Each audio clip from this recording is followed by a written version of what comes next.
जब तुम ज्ञान और वैराग्य की तलवार से इस संसार वृक्ष को काट दोगे, तब तुम्हें उस परमात्मा के दर्शन होंगे जो सर्वव्यापी है, हर जगह मौजूद है, सब में व्याप्त है।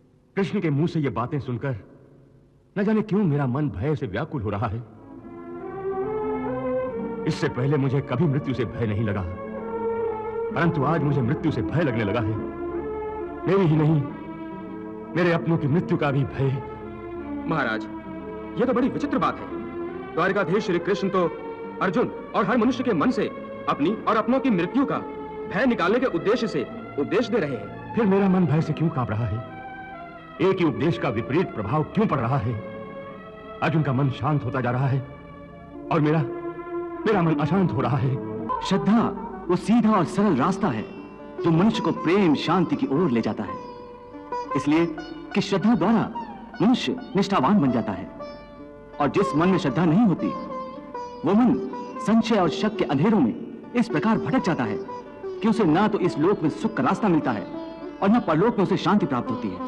यदि तुम अपने ज्ञान चक्षुओं से देखोगे तो तुम्हें पता चलेगा कि यह माया का संसार एक उल्टे वृक्ष की भांति है, जिसकी जड़ें ऊपर हैं और टहनी और पत्ते नीचे की ओर हैं। अपने अंतर चक्षुओं के द्वारा इसे देखो अर्जुन।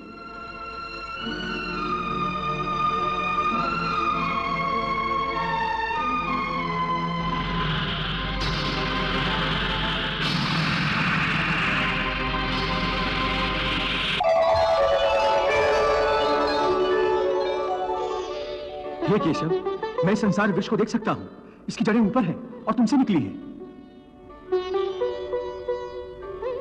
हाँ अर्जुन, जैसा मैंने कहा, यह माया का संसार मेरे ही से उत्पन्न हुआ है, इसलिए इसकी जड़ें मेरे में हैं, और माया का स्थान क्योंकि मुझसे नीचे है, इसलिए यह पेड़ उल्टा है। ऊर्ध्वमूलम अधः शाखम अश्वत्थम प्राहुरव्यम छंदासि यस्य पर्णानि यस्तम वेद सा वेदवित्। हे केशव, इस संसार वृक्ष में ब्रह्मा का स्थान क्या है? हे अर्जुन, इस संसार का विस्तार करने वाला होने से ब्रह्मा इस वृक्ष की मुख्य शाखा है, और वेद इसके पत्ते हैं।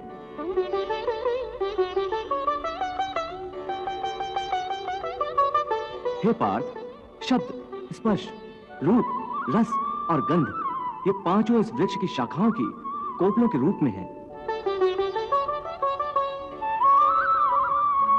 हे पार्थ, इस माया वृक्ष को सत, रज और तम तीनों गुणों के जल से सींचा जाता है।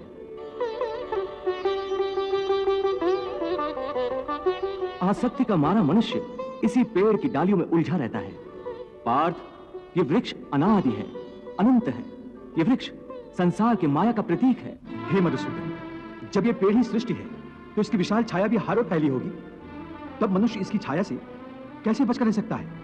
हे अर्जुन, ये ठीक है कि वृक्ष विशाल है, परंतु इस वृक्ष का विधाता तो उससे भी विशाल है। हे अर्जुन, जब तुम ज्ञान और वैराग्य की तलवार से इस संसार वृक्ष को काट दोगे, तब तुम्हें उस परमात्मा के दर्शन होंगे जो सर्वव्यापी है, हर जगह मौजूद है, सब में व्याप्त है।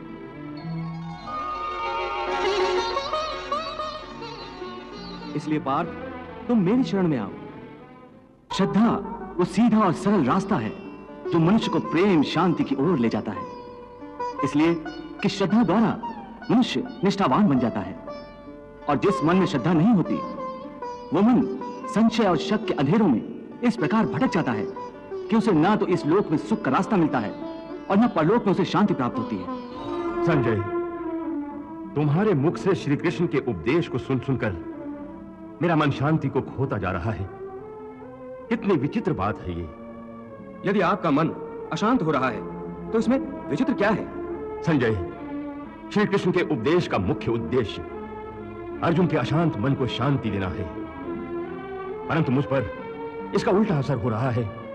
मेरा शांत मन अशांत होता जा रहा है। ऐसा क्यों हो रहा है संजय, क्यों हो रहा है?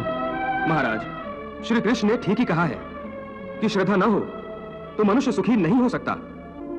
आपके मन में श्रद्धा का अभाव है, इसलिए आप श्री कृष्ण के उपदेश के दर्पण में अपने आप को देखकर दुखी हो रहे हैं। हाँ संजय, मैं दुखी तो हो रहा हूं, और ऐसा लगता है कि अब यह सुख शांति मुझे कभी नहीं मिलेगी, कभी नहीं मिलेगी।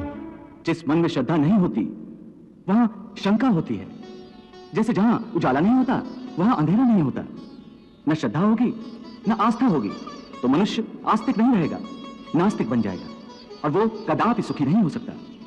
हे अर्जुन, संशय के अंधकार को ज्ञान के प्रकाश से जो नष्ट कर देता है और ज्ञान द्वारा प्राप्त बुद्धि की प्रेरणा से अपने आप को समर्पित कर देता है, उसे कर्म नहीं बांध सकते।